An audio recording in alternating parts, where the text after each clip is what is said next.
Ozzy Scooper here, checking in from the corner pocket. We have a very juicy situation here going on the hardwood, college and pros. 4 total for you here tonight. Boston at Cleveland's going to be the first on the slate. Boston 6-1, straight up after their slow start to start the season, coming off a nice Christmas Day win at New York. Cleveland, on the other hand, coming off one of the most emotional regular season games you're ever going to see. Buzzer beater from Kyrie Irving. Statement win that this is still Cleveland's league. They, can make the argument they should still be the favorites, even though talent-wise everybody's pretty much penciling in Golden State as the champions. To me right now, it looks very, very much like a 50-50 contest for the trilogy. But nonetheless, Kyrie Irving, the guy, he's the real deal, no pickle. Game winner, had a little illness this week. Maybe he was partying a little too much afterwards. He's playing, but not going to be 100%. This Cleveland team, not many people are talking about the absence of J.R. Smith. They really need his shooting. Without him, backup Liggins, great defender. Going to be a nice matchup on Isaiah Thomas tonight. But the points, Kevin Love's going to need to really step up. And then LeBron. This is a game where offensively LeBron has to put up a big number. And I don't know if he necessarily will. Takes an off day after the win against Golden State. Goes to Detroit, doesn't play. Now they want him to come back and immediately be in the rhythm against the Boston team that's the second best team in the East. Sorry, Toronto, but they're better. Much more sustainable. You get the better coach.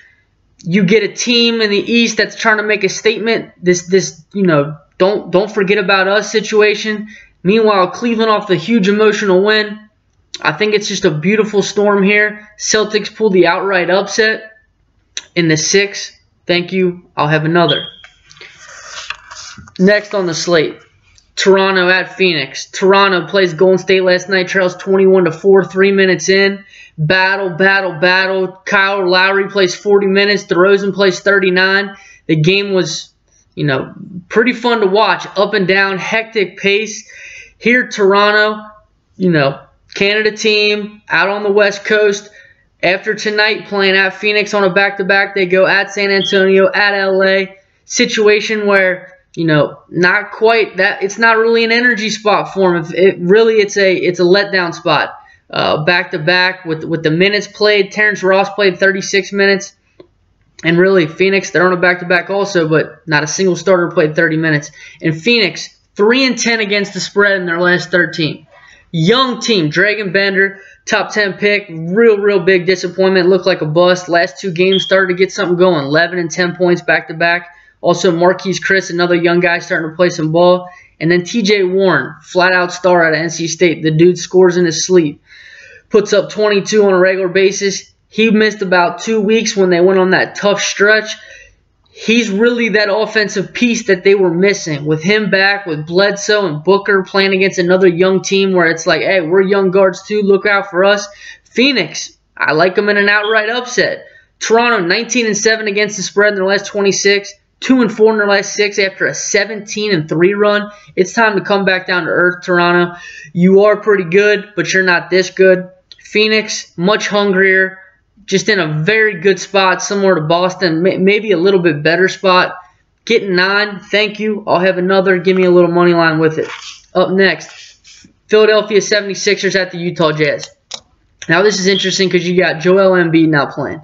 Usually when you have a bad team going on the road without their superstar, you're going to have a letdown from the opposing team from a, why are we getting up for this game? It's just an easy win for us. We're 14-point favorites, but not so fast. There's an interesting little nugget here. George Hill, a veteran point guard, locker room guy. Everybody loves him. He's returning from an injury. So you got George Hill coming back. The Utah Jazz are my Pittsburgh Steelers of the NBA.